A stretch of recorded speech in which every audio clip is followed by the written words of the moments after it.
Coco Television. जादुई जूते। बुरीरह ने चलाकर अपनी मम्मी को पुकारा जो बावर्ची खाने में केक बना रही थी। मुझे मेरी दोस्त हरम में अपनी सालगिरह पर बुलाया है, क्या मैं जा सकती हूँ? मम्मी बोले, अगर तुम कोई शरारत ना करो तो तुम अपना नया नीला लिबास पहनकर जा सकती हो। बुरीरह ने मम्मी से पूछा, लेकिन मम्मी, मैं जूते कौन से पहनूंगी? मेरे पास नीले लिबास के साथ पहनने के लिए नीले जूते नहीं हैं, और मेरे पुराने जूते छोटे हो गए हैं, और मेरे पाँव में पूरे नहीं आते। मम्मी ने इससे कहा, अच्छी बात है, मैं तुम्हें नीले जूते खरीद देती हूँ, लेकिन तुम्हें अब शरारतों से बचकर और अच्छी बच्ची बनकर रहना होगा, वरना मैं तुम्हें जूते खरीद कर नहीं दूंगी। बुरीरह ने ये नसीहत सुनकर इरादा कर लिया कि वो अच्छी बच्ची बनकर रहेगी, लेकिन किसी न किसी वजह से इससे गलती होती रही। बुरीरह के हाथ से मम्मी का पसंदीदा चाय का कप गिरकर टूट गया। फिर एक दिन वो फूलों का कीमती गुलदान उठाकर ला रही थी कि वो भी जमीन पर गिरकर टूट गया और उसका सारा पानी कालीन पर गिर गया। बुरीरह की मम्मी बहुत नाराज हुई। बुरीरह ने मम्मी से मुआफी मांगी। इसने दिल में सोचा कि अल्लाह करे मम्मी इतनी नाराज ना हो कि वो जूते ही ना लेकर दे। इसने दोबारा दिल में पक्का इरादा किया कि इसे सालगिरह से पहले कोई गलती नहीं करनी चाहिए। बुरीरह ने पूछा, मम्मी, क्या मैं बाजार जाकर जूते खरीद सकती हूँ? मम्मी बोले, जरूर, मैं तुम्हें से पहर के वक्त बाजार ले जाऊंगी, लेकिन अभी तुम जाओ और खाला मारिया को मेरा ये खत देकर आओ। सीधी जाओ और जल्दी वापस आना। तुम्हारे पास सिर्फ इतना वक्त है कि तुम वापस आकर दोपहर का खाना खा सको। इतनी देर में शहर जाने के लिए आखिरी बस का वक्त हो जाएगा, जिसके जरिए मैं तुम्हें शहर जाकर नए जूते दिला दूंगी। बुरीरह बोली, बहुत अच्छा मम्मी, मैं इंशाअल्लाह वक्त पर पहुंच जाऊंगी। वो खत लेकर भाग खड़ी हुई। रास्ते में एक जंगल आता था। बुरीरह को रास्ता मालूम था। वो तेजी से जंगल से गुजरने लगी। रास्ते में बहुत खूबसूरत फूल खिले हुए थे, लेकिन बुरीरह उन्हें देखने के लिए भी खड़ी नहीं हुई। वो खाला के घर पहुंची, उन्हें खत दिया, उनसे जवाबी खत लिया और घर की तरफ तेजी से रवाना हो गई। वो सोच रही थी कि मम्मी खुश होंगी, क्योंकि मैं वक्त से पहले ही वापस पहुंच जाऊंगी। वो जंगल वाले रास्ते से वापस जा रही थी कि रास्ते में इसने किसी की अफसुर्दा आवाज सुनी। ये अजीब सी आवाज थी। न ये आवाज किसी जानवर की थी और न किसी परिंदे की। बुरीरह हैरान थी कि ये किसकी आवाज हो सकती है। वो एक लम्हे के लिए रुकी और उधर उधर देखने लगी। दरख्तों से कोई चीज निकली और दौड़ती हुई उसकी तरफ आई। इसे देखकर बुरीरह की आंखें फटी की फटी रह गईं। वो एक बहुत छोटा सा शख्स था।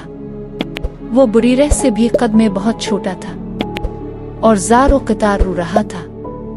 वो चलाया, छूटी लड़की, आओ मेरे साथ, मेरी मदद करो, मेरी तितलियों के पर कांटों में फंस गए हैं।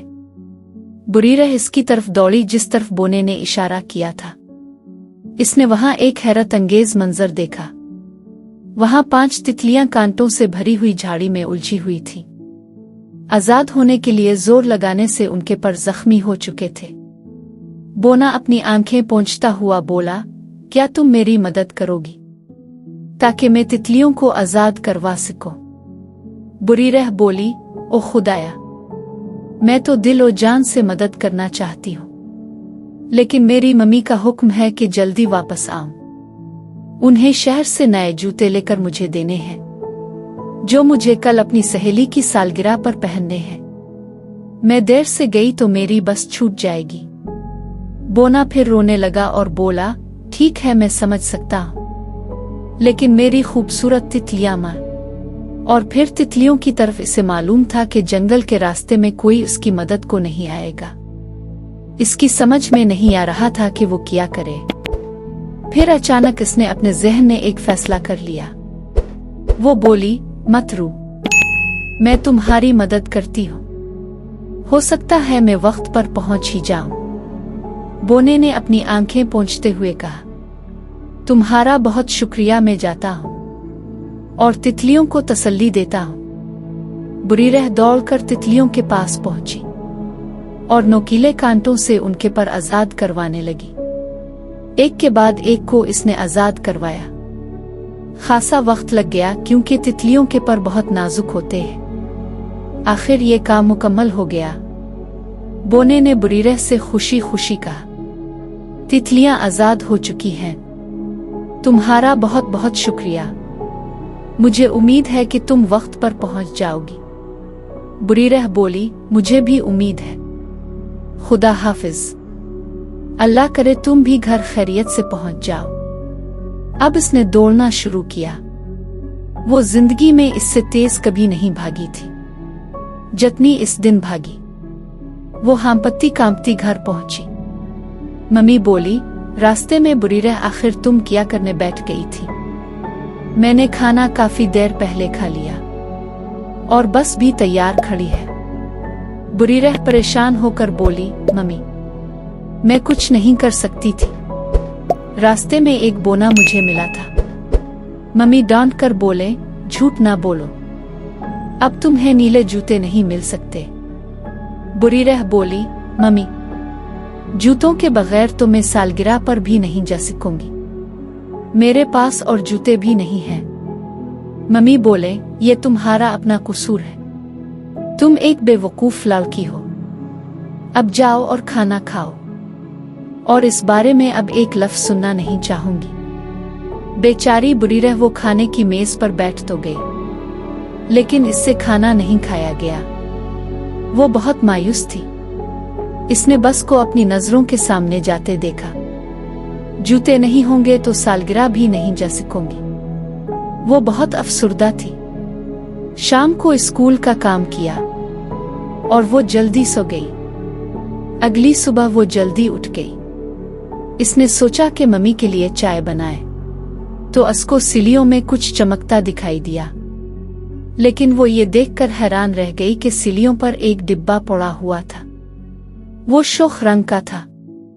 इस पर एक छोटा सा कागज लगा हुआ था जिस पर लिखा था, इस छोटी बच्ची के लिए जिसने तितलियों की जान बचाई। इसमें दुनिया के खूबसूरत तरीन नीले रंग के जूते थे। दोनों जूतों पर 2 सुनहरी तितलियां लगी हुई थी। बुरीरह खुशी से झूमने लगी। इसने जल्दी से जूते पहनने की कोशिश की। वो बिल्कुल उसके पांव के थे। इसने अपनी जिंदगी में इससे खूबसूरत जूते नहीं देखे थे। वो दौड़ती हुई उम्मी के पास पहुंची और कहने लगी, मम्मी मम्मी देखें, इस बोने ने सालगिरह में पहनने के लिए जादुई जूते भेजे हैं। मुझे लगता है इसे मालूम था कि मुझे देर हो गई है और मैं जूते नहीं खरीद सकती। जाहिर है अब मम्मी को बुरीरह की बात माननी ही पड़ी। वो बहुत खुश हुई। वो बुरीरह से कहने लगी, इस तोहफे की तुम हकदार थी। मैंने बिल्कुल तुम पर यकीन नहीं किया कि तुम किसी बोने से मिली हो, लेकिन अब मैं मानती हूँ क्योंकि ये जूते इस दुनिया के नहीं हैं। तुम उन्हें पहनकर बहुत प्यारी लगोगी। बुरीरह बोली, वाजीवा, अब तो मैं सालगिरह में जाऊंगी। और वाकई सालगिरह में वो जूते पहन। दोस्तों, दिलचस्प और मजेदार कहानियां देखने के लिए हमारे चैनल को सब्सक्राइब करें और हमारी वीडियोस को अपने दोस्तों के साथ जरूर शेयर करें।